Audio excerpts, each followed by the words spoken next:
We're going to now go into the Supple world. And Hi. it truly is your surname. It truly is. It truly is. Yes.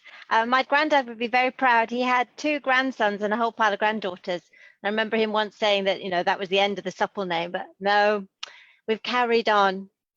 Should have been a physio, would have been great. Behind you, I have to ask about behind you. You've got books. It's such an interesting, you've got plate there, a vintage plate. What's happening back there? Oh, well, I'm a bit of a collector. As part of COVID-19 family fun, my children decided we had to do a PowerPoint each, and mine, bless them, was on my collection of china. So every bits of, I'm actually a bit of a collector. So that's actually a plate that I just like because it's 200 years of American history. But yes, and I'm reading books. That's one thing I would like to tell you, that I've finished War and Peace and Proust, but so a lot of my books I'm finishing and enjoying. So well-read books. Wow. Did you not know that I'm a bookie? No, Did you not know that? I'm so excited about this. Graham Martin said he was going to interview you, so I don't know where he is, what he's doing. No, he's not. He said because he's got enough to do. So I said, if it's all right by you, the garried. So I'm starting with the honor is all mine. I'm so lucky. I've known you a long time, and we, again, this relationship with Enfield Enterprise. You won the best business in Enfield. I did a long time ago now. You inspired me, and the first time I ever came to your clinic, it was a wonderful experience. The children were being offered biscuits. The senior citizens were being shown love. It was and it still is. It's still in existence. It's still a lovely community feel of primary care. As a healthcare professional, you are at the top of your game because you look after the patients so well. And I remember sitting there and just being in awe of you, that your passion was just coming across. You said that you were going to have one Supple feet in every, and you probably still will do, in every town in this land. And I thought, what, you believe it, and you probably will do it. So where's your inspirations come from? Because you've got a world of politics, you've got a world of ballet, you've got a world of what you do with young people. You have so much to do with, there's so many elements to you. It's a career. What gets you out of the bed in the morning? Well, so Garry and I were neighbours for a long time, and he would be my inspiration too. And thank you very much for inviting me on. And thank you to Kieran, who's been doing the vision work. I've been listening and making notes. Really interesting. And I've been plugged in since 9 o'clock. You took you on my walk around Trent Park this morning. Really interesting stuff. So thank you for letting me part of it. And so the idea for today was to sort of talk about feet and greet, and just talk about feet. And obviously people are dressing down. I've dressed up for you because I thought that would be very important, but also feet are not going into high heels, etc. I thought it'd be really interesting just to talk about that, and I would love to get some questions and answers through. Right. I've been shown how to answer some questions and start talking about shoe choice, because when we come through this lockdown, I think we're all going to embrace getting up, going out and getting dressed again. Is going to be a very valuable and enjoyable part of our days again. So I'm really looking forward to that. So I thought what we'd look at today is just a bit of sort of like at-home care, because everybody's having to do some at-home care. And I understand that this is very pertinent. Woman's Hour today was doing a piece on face and nail care, but of course everybody forgets the feet. And podiatry, we're lower limb specialists. And what's the difference between us and dentists? Well, we're concentrating lower down and they're concentrating up. And it was interesting, just the day of lockdown, 23rd of March, I took my daughter to the dentist and they were in the process of closing down around me.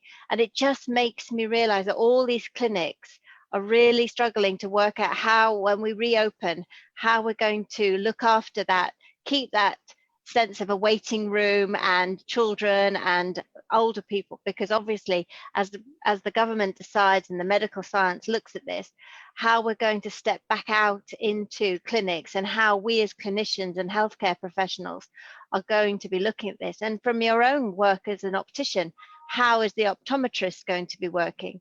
Really challenging, really interesting questions for the future. I mean, certainly we had a clue that things were going wrong because in our industry we use a lot of PPE. So when we were starting to be rationed on boxes of masks and gloves, we started to realize there was something coming down the tracks. Was that It's been January, really February, interesting. or before? That was very early March. Very early March. One of our suppliers had said that he'd got a random phone call to book 4.5 million masks, just like that. Isn't that extraordinary? Are you okay with discussing a little bit of politics? Because Donald Trump did something quite remarkable yesterday. He pulled the finances from the World Health Organization, and I just thought, I'm speechless at that. He's blaming others for him not acting quick enough. It is extraordinary. Why didn't Donald Trump know? Yeah, it is extraordinary times, and I think, I mean, I've been to East Africa recently, and you just have to remember just the impact of HIV and the enormity of the awfulness of that virus. And you know, we're 40 years on and we still don't have a vaccine for HIV. So I think we have to be very careful about how we're all rushing towards this, and we have to let the medical science find the data and explore it. They're making very big decisions with great consequences on data that they're only really just starting to really understand. Viruses are a difficult thing. I went to a fascinating lecture by the chap who is in charge of smallpox vaccines. And of course, smallpox is a virus that's been eradicated, but there are still some in some labs, some in Russia and some in America. And it's very interesting that in 2019 or maybe in 2018, the American government spent $650 million on a vaccine for smallpox for a virus that doesn't exist anymore apart from in a lab. So there is a huge political question. You're quite right to raise it. You know, but I think what I'm very impressed at is that our government has medics alongside them, running the questions and answers, and they're answering them in a way that medical scientists are, you know, able to answer. They're saying, well, the data, be careful, be cautious, healthcare professionals, and I find that whole thing absolutely fascinating. And you know, as much as we can stay at home, protect the NHS, save lives, make sure we're protecting our vulnerable, is going to be part of our challenge for all of us, healthcare professionals, family members, you know, sisters, etc. We really got a lot of work ahead. Whole community. Now, if you don't mind, I really want to get to know the Emma Supple through the decades. So what was the Emma Supple like between 0 and 10? What did she look like? What were you Thank you. Emma Supple of that age? 0 to 10. Can we go through the decades without giving your age away, of course? Oh, that's fine. You can, and actually, I'm thrilled you asked me, because Emma Supple at a young age was barefooted because she was brought up in Africa. And so one of the things that I'm passionate about is that feel of being barefooted and free. So even within the constraints of modern footwear, I still want my feet to feel like I did as a child. And I can still remember coming back to Britain as a young child. We came back briefly. My father worked for the British Council, and taking these heavy school shoes and throwing them against the wall because I just couldn't take the fact that my feet were contained. So I'm curious. And then so I was born in Libya. And then one day I'm going to go back to Libya. It hasn't happened yet. It's too politically uncertain. But I was in Malawi, and Malawi was where I was a child and grew up there. And it was lovely to be there recently and be able to say, somebody said to me, and where do you come from? And I was able to say, here, which is it was a nice moment in my life. And to have people who've known me since I was a little girl and sort of say, oh, you know, we remember you. just lovely. And then after Malawi, we moved to Ghana in West Africa. So lived in East Africa and then West Africa, born in North Africa, and came back to Britain age 13 via an English boarding school. Well, actually, it was in North Wales. And before we get on to 13, I just want to ask you, the minute you said barefoot, I thought of Zola Budd, who Oh, right, yeah. bear to run in trainers. I wonder, I'd love to put the two of you together in a room. Is Zola Budd one of your heroines? Yeah, I suppose she is. Yes, I think having your feet bare when you can is such a vital part of foot health. I mean, you may know this from the eyes. I would imagine that, you know, encouraging people to step away from the glasses when they can is good for eye health, and it's the same for foot health. I mean, obviously, at the moment, those of us who are lucky enough to have a garden can be wandering around in it. It's very important for that efferent feedback. But it's always interesting meeting people who are not wearing shoes, never have, and their foot type is very triangular. So they have a narrow heel and splaying toes, which you'll have to forgive me, and it is a sort of a plug, but it isn't. Is that we got these yoga sandals, and you might remember these yoga sandals, but these are ones where you can put your whole toes through it. And I got these originally. I've had these made especially in different colors, but these are as close to barefoot with the all-important safety bit that you can get, and we do sell them on our website, so it is shameless. I remember you taught me how to buy the perfect shoe. I know, I'm looking forward to the Emma between 13 and 20, but okay, we're digressing. Just in case we run out of time, could you teach everybody how to buy the perfect shoe? I have a ruler. Just so happens to have a ruler. Shoes. Okay. I have shoes. Oh, I thought I'd lighten the load a little bit because everyone's going to be talking very serious matters, and I thought I'd talk sparkly shoes. So the idea being is that you all have a perfect heel height, which is what Gary's saying, and that every shoe, even if it's like Cinderella's shoe, needs a bit of help. So your perfect heel height is a dancer. So as Gary will tell you, I have a ballerina as a child, and she would not be a ballerina if she didn't have supple foot, which is a foot that can flex and bend and point beautifully.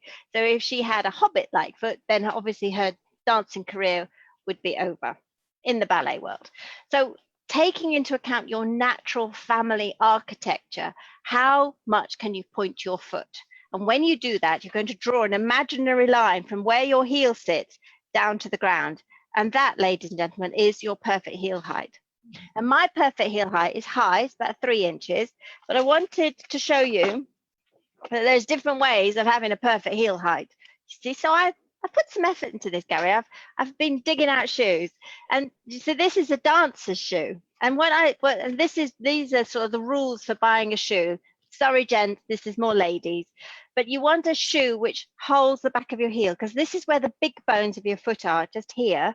And this is where you want to fasten the shoe in. So this is a beautiful shoe, dancer shoes. You can get them resold if you want to, but as long as you're not walking around on too rough a surface, they're fine. And you'll notice I've got my supple arches in them, but we'll come back to that. And this is 2.5 inches, which is just 1/2 inch lower than my perfect heel height. So in other words, it's comfortable. And this is the important bit, it flexes at the foot. And you don't want that to flex too much because that will start to bend your big toe. But secure at the back of the heel, fasten the shoe to the back, have some give in the midfoot, and none of this nonsense, silly, pointy toey rubbish where all you're seeing is sort of like a pincer on your toes. Going back to the original, barefoot, toes go out, they don't go in, okay? That's the simple thing. And bunions, hammer toes, the glamorous side of life, very interesting. So, but then you can, for work, you can have 2 centimeter heels. And these are, honestly, I live and die in these. I've got more than one pair. These are a brilliant shoe, but they've got quite a block heel. And it's, interestingly, it's becoming fashionable again. I still haven't seen anybody ask me any questions other than Gary about shoes. It's coming, I'm sure. So you're doing very well. 2 centimeters. That's a sign of a good speaker. I have a question, more questions. Tell our children to take their socks off at night so their feet can breathe. Any facts in that? I guess you answered. Of course they should be taken. your shoes off, your socks off when you go to bed, yeah? Yeah. So going back to being my young self, Yeah, I please. was barefoot all the time, and my feet were filthy at the end of the night. So one of the things that I hold dear is end of the day, you must scrub your feet. You must get rid of all the dirt and the grime that you've acquired on your feet. And it's very important to have dirty feet because it means that you've been out and about and you've been active, and that's great. But you need hot soap and water and scrub them. So all this thing about hand washing, obviously incredibly vital, but could we please add foot washing in? Because before all of this lockdown and quarantine, our profession, we've been dealing with viruses for a long time, and our virus is a never-ending enemy, and that of course is a verruca. A verruca is a virus, and their quest in life is immortality, and our quest is to get the infection and move it out. And one of the ways you do that is by actually scrubbing feet. Not going to get rid of a verruca. I don't want you to take the wrong idea on that one, but get rid of the dirt and the grime and any cuts or bruises that you might have on your foot. That's how infections clamber in. So it's really important. And then apply a good foot cream and then be shoe savvy. Those are my 3 rules. Scrub your feet every day, apply a good foot cream, and be shoe savvy, which I hope I've shown you in some of my quick examples. You're incredible. Like watching you work, and you are working, you're sharing your professional knowledge is beautiful to watch. So the Emma from 13 to 20, what was she like? So she was, I was in Ghana. I arrived in Ghana in 1977, which was very politically a turmoil time because they had a military coup. And I remember seeing the sandbags from when they shot Achimpong. And we were taught a lot of Ghanaian history. So it was there was a lot of military unrest, and as I say, my 12th birthday lived through a military coup and gunshots around as they were clearing people out. So, and then flying back to North Wales to go to boarding school, and then my father, it came to an end. This sort of right, everybody jumped. We're changing house, changing continents all the time. Came back to Liverpool, where I originally come from. So when I say where do you come from, the short version is I'm from Liverpool, and I arrived in Liverpool at 14, obviously with an accent that wasn't a Scouse accent, and went to the school where my grandmother had been to, which was fantastic. In fact, I've actually got an interview when I was 15, interviewing my grandmother about school 100 years ago, and she had her posh voice on. And my father went to the school across the road. So even though I'd had this crazy background of being very foreign and very abroad, in actual fact, I came home and I had friends, and my father would say, "Oh, I know that family and I know that family." So it was great. And I don't have a Scouse accent, and I can put on one. I can say, "It's Grace Tralai." And wherever I go and whatever I do, my Auntie Dorothy will say, Emma's been on the telly again, like." And you are on the telly a lot. I am on the telly a lot. I remember what BBC, I'm just flicking through and there's Emma. Yeah. It's lovely. And when you reach the top of your profession, that's the kind of rewards that you can have. And don't be afraid to stick around, because how long have you been a podiatrist? Since I started training at 19. There you go. Amazing. A long time, decades of experience, which is great because it really means that when you get to my level as a consultant podiatrist, you've seen things before, you've seen patterns. And tell you what's very interesting about this new COVID-19 is the Spanish podiatrists have started to identify these purple lesions on the feet. I don't know if you've heard about this. So there's. I know that we've discovered that you get sticky eyes when you have COVID-19. So sticky eyes is definitely one of the symptoms. Purple on your feet. Wow. Tell us more. Well, I think what we're beginning to discover about this virus is it's an all organ virus, isn't it? It seems to be it's affecting many more systems than we initially believed. It's not just the central ones. There seems to be a lot more other things going on. But the Spanish podiatrists have just it's too early days to draw any conclusions, but they are interestingly noting some purple chilblain-like lesions appearing on feet. And the College of Podiatry, of which I'm a vice president, is currently drawing up and having a look at it. But in a way, again, jumping around, I was privileged and humbled by one of my jobs when I first started. I worked at the Westminster Hospital, which has since closed. It's now the Chelsea and Westminster Hospital. But I worked there in the AIDS epidemic, in the AIDS outbreak, and I was looking after the feet of young men who'd been just destroyed by this awful HIV.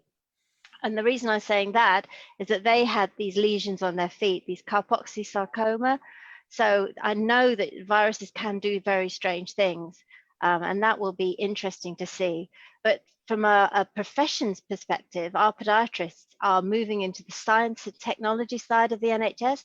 They're being redeployed, and some of my colleagues are working in trauma, some are working in discharge, some are working in ITU.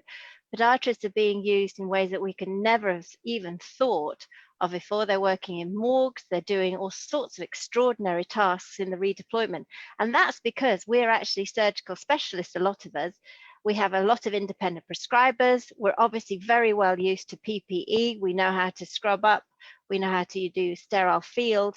So actually, and there's talk about us moving into teaching this as well. So I think you're going to see podiatrists becoming to the forefront as well as you know, all the AHPs, the allied health professionals stepping forward. Physios are doing an amazing amount of work on the respiratory and the discharge, and the list goes on. And in a way, one day we'll get to the point where we'll look back at this and just realize that this is the moment where it wasn't just doctors and nurses, it's actually the whole of the NHS team stepping forward and really starting to contribute. Emma, you have excelled.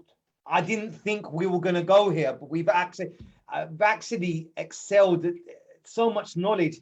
I also I'm on the board of directors for dispensers and opticians. We know how to read prescriptions, so we've been redeployed to pharmacies. But so many people have applied. It's quite brilliant.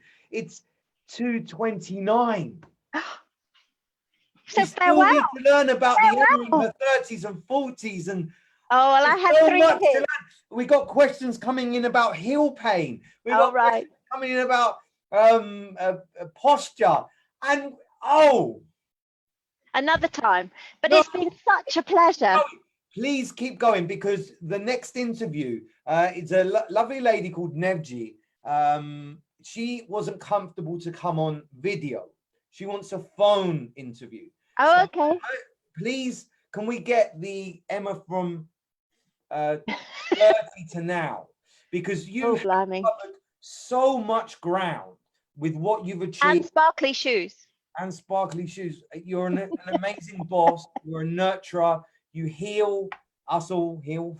I can't stop this interview. It's just too good, and I genuinely mean that. I'm so pleased that Graham was too busy. I got the privilege. Like, this is you're an amazing person. I hope you do write a book and the memoirs, and you've got so much. It doesn't do you justice to do this in an hour. So please carry on. Then I'll give Nevji a call, and then we can interview her together, because she's got a great story how she went from a PA to a DJ to a weather girl, and I think that we'll give her a time. But please continue. It's too good. And we should ask about the heel pain, because that's a genuine question that's coming. Okay, heel pain, right? So we've all got to go out and do our prescribed exercise, and that's absolutely key. So one of the things, I've walked the Camino, and I've enjoyed walking the Camino a great deal. And one thing that saddens me is that I realize that those days of traveling and staying in dormitories the next day are going to be compromised for the time being until we sort through these issues. But Achilles tendon problems are, the word pandemic is inappropriate, but I'm going to clutch onto it.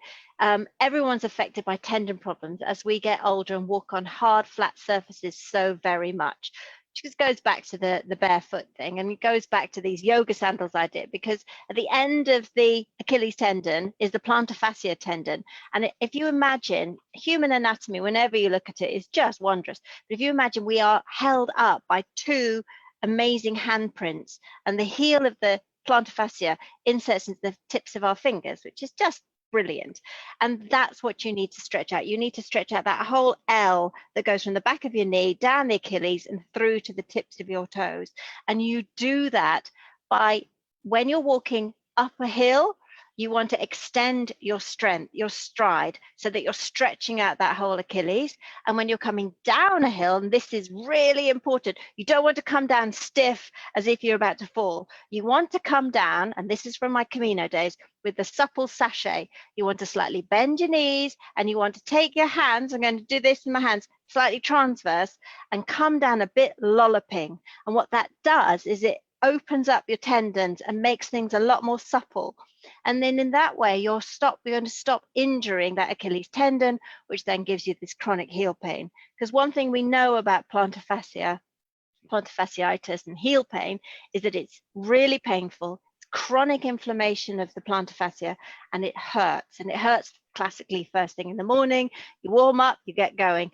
Wearing a high heel shoe, like my trustees, this type of block, and gentlemen, you can, I'm going to bring you into this conversation, you can wear 1/4 inch heel, that will help. But really, I'm learning that as a podiatrist, we can do steroid injections, we can put you on enforced Achilles tendon stretches, etc., etc. But if all of us supple sachet down a hill and increased our stride going up the hill, we would be opening up these tendons and making these tendons much more supple. And in that way, you're going to be preventing this. And that's just so important. I love that. Now, you're an inventor too. I am. Have you got one of your inventions hanging around? I have, of course. So these are supple arches, and they sit in the back of your shoe. I have a British patent on them. It's a story of, I loved your first ladies fail. First, what was it? First attempt, initial learning. First attempted initial learning. Fail. Oh, I've adopted that. That's my new favorite phrase. Thank you, ladies, for that. I thought that was wonderful. So the concept, I think I was a bit ahead of the curve, if I'm absolutely honest, as always. I think 3D printing is going to be enormously valuable to me, because having these plastic things made up in China, maybe not so great now. So having them 3D printed in Oxford is going to be where we're going. And what they do is they simply take the weight to the back of your foot. Very simple design, very different to the arch supports that you've seen in the years, and work in progress is what I would say. Because we're coming towards the end of your section, you're one of the most powerful women I know in terms of fearless. You're fearless. And can you give any advice? You've been, we both stood for local election, which can be terribly punishing on your ego. You get abused at the door. You've done so many things. We've put ourselves up for election. Our lives are quite similar in that way, that we're not too afraid to fail. Can you give any inspiration to anybody out there, but mainly, here comes Neville. Would you mind telling us what inspires you not to be so brave? I think having different interests and making you realize that it's not all 100% of anything, and that this too will pass. When we were doing our podiatry exams, we used to travel to do our exams singing that, "Don't worry, be happy." And there's a line in that song that says that whatever it is, it will pass. I've learned that. And you know, with the years behind me now, you look back and you think, gosh, I was worried about that, and there was no need. So I have a deep faith that helps enormously. I'm very interested. I'm very curious, and I like helping people. And I also retreat into my books when it all gets too much. I've lost Gary. Where's he gone? I think he's talking to someone, right? So you've got me only. So going back to feet, if you have a problem, we are seeing patients if they're emergencies. We're doing vascular prevention, amputation prevention, and management of diabetes wherever is important. So if you do have a podiatry foot related issue and you think it's an emergency, it might be an ingrown toenail, it might be something painful, what we need to do as a profession is be keeping the hospital admissions to minimal. And what's wonderful about this moment in time is that a lot of things that we've all been frustrated about have finally started to happen. So a district nurse can go in to see someone who's vulnerable and say, I don't like the look of that leg, I don't like the look of that foot, I don't like the look of it. They're taking photographs of it, they've got informed consent, it's coming through to the consultant podiatrist, they're saying, right, I've seen it, prescribed, they're taking bloods, they're taking scrapings, whatever, they're getting the prescription, the pharmacist is doing the joined up care, someone's delivering it. So there's an awful lot of joined up care in keeping people at home, keeping them safe, giving them, which is what we've only ever wanted to do, is the right thing to the right person at the right time. We've all wanted to do that as a National Health Emma, Service. how do we find Supple Feet? We Google it, Supple Feet. Oh, supplefeet.com. Yes, I mean, as you say, it's not difficult to find us. But do send an email. Give us a call. We are not doing non-essential foot care at the moment. It's emergency care only, as we're being redeployed, and we're all trying to work out. At the moment, I've furloughed my staff, so there's huge, small business issues happening. And April end of month is coming, and we've all got payroll to manage. So these are not unchallenging times. My child have been sent home GCSEs, being graded. Is he doing some work? Isn't he? My daughter's trying to do all her ballet training online. So we're all learning a whole new way, and in a way that we're not connected, I'm finding we're more connected, which I find very strange.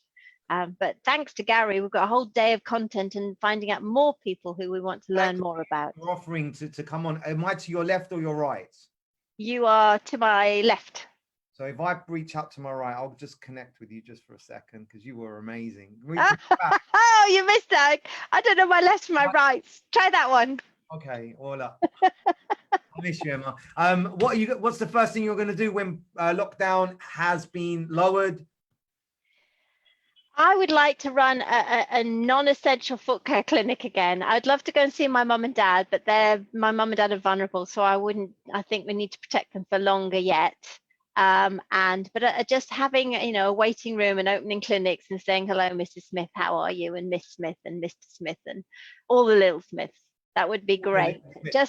And shoe shopping. I'd like to go shoe shopping, because we all need to go out and celebrate being able to go into a shop and help businesses, buy local. I so enjoyed interviewing you.